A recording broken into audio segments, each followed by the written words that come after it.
Yesterday, my friend sent me a video from 2 years ago.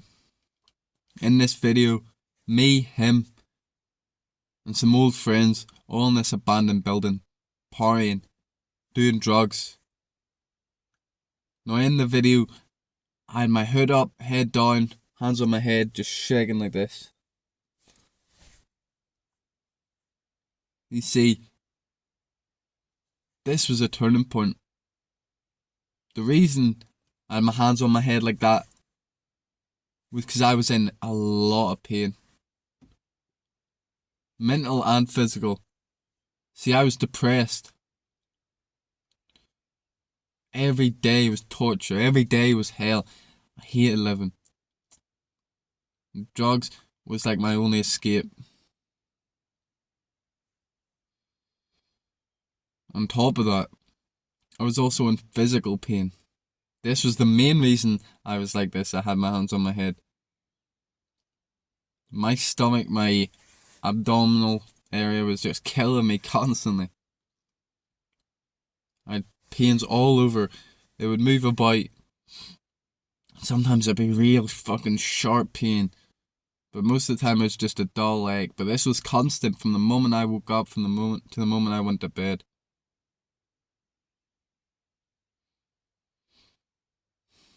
See, that day I also seen how addicted I was.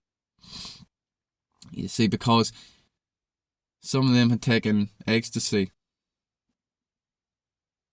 And I wanted to too.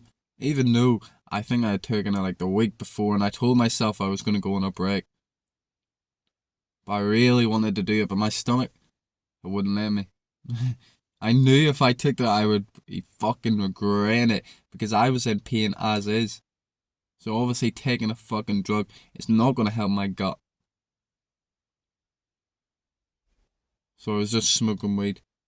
But that night I actually thought about how fucking addicted I was. Because if I wasn't in pain, I would have took that. And of course I would have regretted it. See, this pain, both kinds, was a gift from the universe to help me wake up from what I was doing.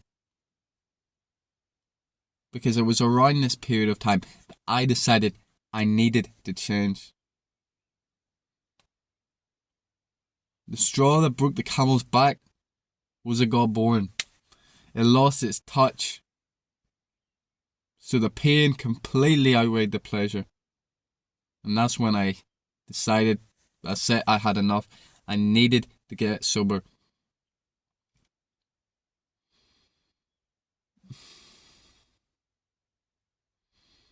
See, drugs, they waste your life. They waste your life by trying to escape your problems. Humans, we need problems. We've had problems since the beginning. This is how we grow. This is how we've gotten so far. By overcoming problems. They say growth is pain overcome. And I wholeheartedly agree. This is especially true for men.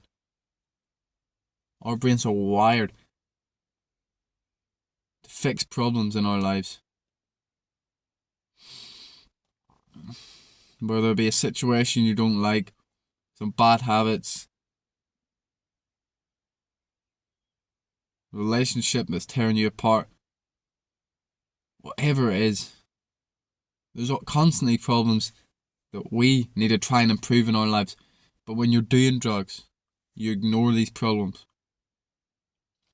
You don't allow a solution to come because you're constantly distracted. Of course, it's not just drugs.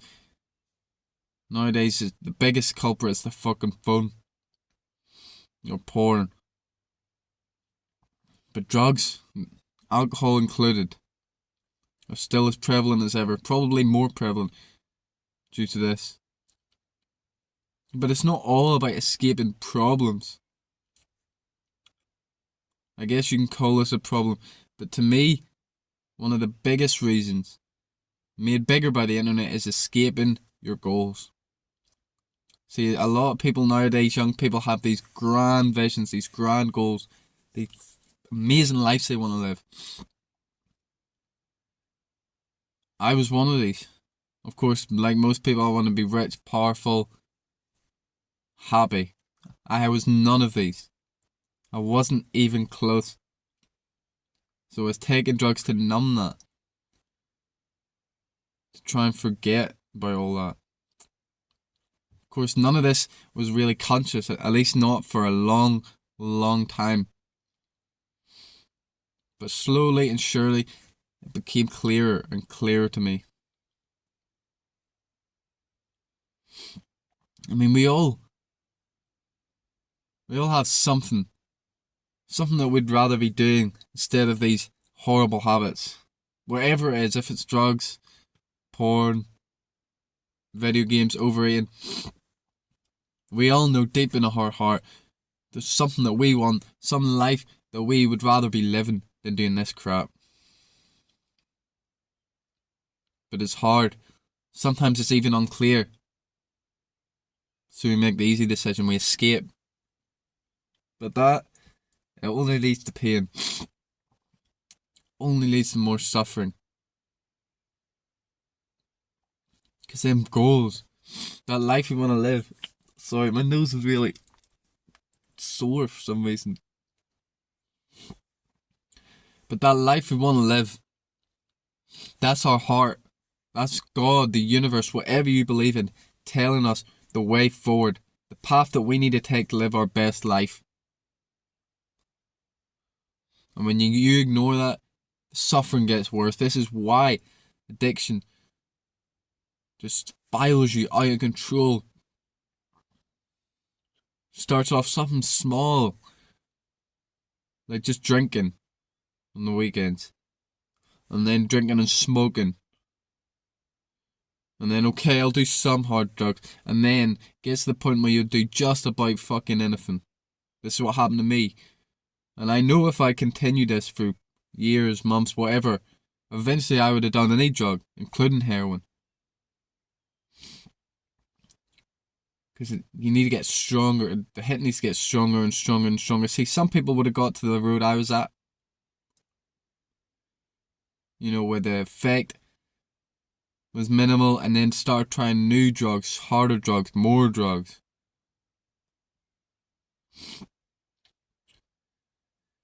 But I had already been on this path for a while. I just couldn't see it. See, there's a few things that help you quit. That helped me quit. Makes it far, far easier. You don't need to go to some group. Maybe that could help you. There's not really any groups like that available where I'm from. And even if there was, I wouldn't really go to it. I didn't think I needed it. And I didn't. Just a few small key steps, some key habits that are needed. First, the biggest one. That definitely was the reason why I got sober. Was you need positive influences. Just like how most likely you were influenced to do the drugs, whether online or by people around you, you need positive influences. If it can be in person, great. If it can be a group of people trying to help you get sober, you know, a new friend group, people on self-improvement, amazing. But if it's just one person, or if it's someone online like me, it still works. This is what happened for me. I found Wes Watson. In fact, I was watching him for a long time. Even when I was doing the drugs, I was still watching him. But slowly but surely, he was changing my brain. As they say, you're the average of the 5 people you spend the most time with. This is also true. People online, because your brain doesn't know the difference. So I was watching him again and again and again.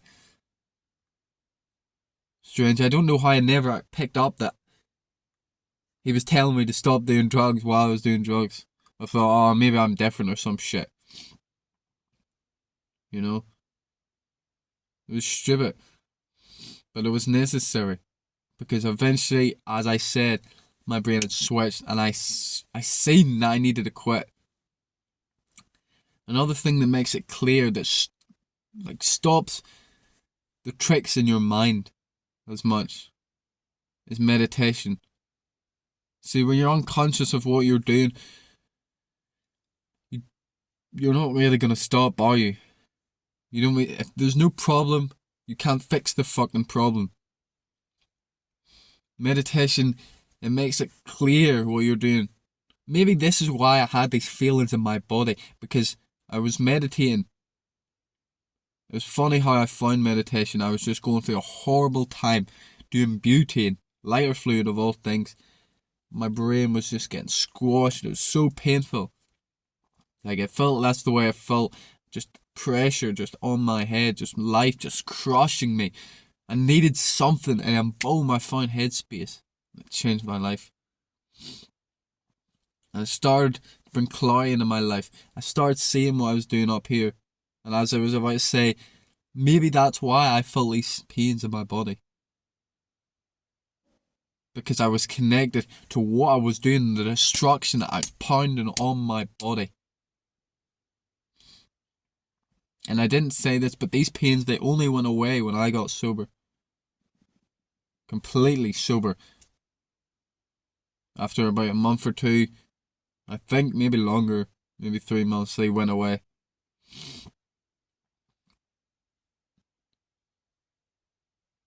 Exercise as well. Just, it brings joy to your life. It's also been proven to do repair to your reward system, to your dopamine system, which of course gets fried by doing drugs and partying. This was my rock throughout the whole time. Exercise, man. I mean, it's been my rock for a very long time, even before I was doing drugs. But it's necessary, 100% necessary. And reading is the final habit. That really, really did help me. See, I was never a reader. But during this time, I discovered reading again, I guess. I did like reading when I was in primary school, and then I hated it when I was in secondary school. But I thought, fuck it, I might as well try it, because everything was boring at this point, even shows, movies, all that general shit that most people like to go to. It was all boring. Just drugs I like doing and working out. So I thought, fuck it, I might as well try reading. So I did, and I fucking loved it. It was amazing. I fell in love with it. See, it's all about finding the right book. It doesn't matter if it's non-fiction, fiction. For getting sober, it's just about adding them more tiny joys into your life. The moments of satisfaction, so you don't need to run to the fucking drugs. Now, there's two fucking mindsets that you need to quit. The final part's quitting. Because if you don't have these, you're gonna fucking fail. First off, you need to want it. You need to want it enough. To be honest, see if you have this, you want it enough, that's probably the only thing you really need to quit. Because if you really, really, really fucking want it, you're gonna find a way. This, and maybe having some positive influence, you're guaranteed to quit. It might take a long time, it might take years and decades, but eventually you're gonna fucking quit if you want to. If your fucking soul needs it. For just shouting at you every single day, quit, quit, quit, quit, quit. Of course you're gonna quit. It's inevitable. This is what happened to me. It wasn't a choice, I needed to. There was no way around it. I had to get sober. And finally, you need patience and resilience, because it's going to take a long time. Now, I was only doing this for like 3 years. So it took me a few months, 3-4 months. If you've been doing it 10, 12, 15 years, it's going to take you a long time, brother. Possibly a couple of years to get fully off it. So you're going to need to be patient, and you need to realize that you're going to fuck up. You're going to relapse. You're going to relapse again and again and again. This is part of the journey. This is part of quitting. When you're fucking losing weight, you're gonna be hungry. When you're putting on muscle, your muscles are gonna be sore. When you're quitting any addiction, you're gonna fucking relapse. It's part of the journey. It's part of the growth. You just need to use these relapses wisely. They're not a hindrance. They're not a punishment. They're a gift. They're God telling you where you need to level up. Just look at the relapse. Why did it happen? Was I thinking the wrong things? Was my emotions off and I didn't do anything about it? I didn't go work out. I didn't go try and improve my mood. Was someone influencing me? Was someone peer pressuring me? Do I need to get away from these certain people? Maybe it was a trigger I seen online, someone talking about drugs. Whatever it is, you need to identify it and learn from it. And you won't learn from it the first time. Unless you're really fucking smart and locked in and present and all this. It'll take multiple times the same mistake again and again and again, just drilling through your head. But it's not a bad thing, because see, once you finally get out of this addiction, you'll be a fucking G. You'll be 10 times better in every way. All the most successful people, well, not all, but a lot of the most successful people were addicted to something. Because this addictive personality, this is what all successful people have.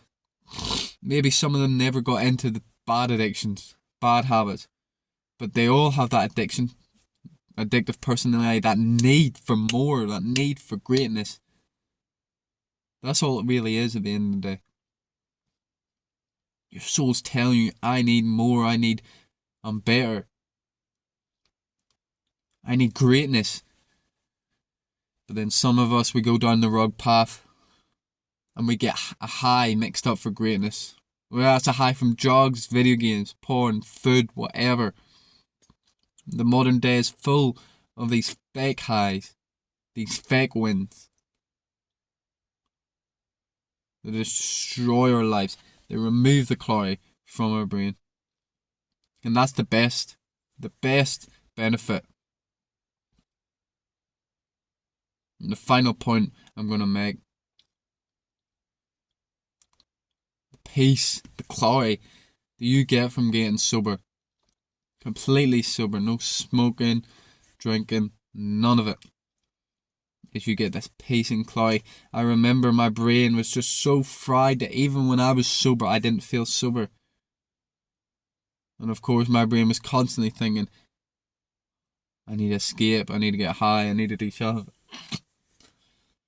And this was so prevalent when I was either walking down home, or well, not home, but just walking on the street alone, or when I was getting my hair cut and I was just staring in the mirror. My brain just felt fried, just fucked up. And I remember the first time so vividly, on the same day that I was walking down the street, that I was getting that haircut, and my brain felt clear. I was sober and I actually felt sober. It was the most amazing feeling ever, man. If you've been like that for so long, when your brain just feels fried, you never feel clear, you never feel clean, you never feel sober, man. Oh my god, it's like an orgasm. Of course, I'm used to it now. And even the thought of getting high is like a grungy sort of like, oh, I don't like it. Man. See, us as humans, we fall in love with what we do repeatedly.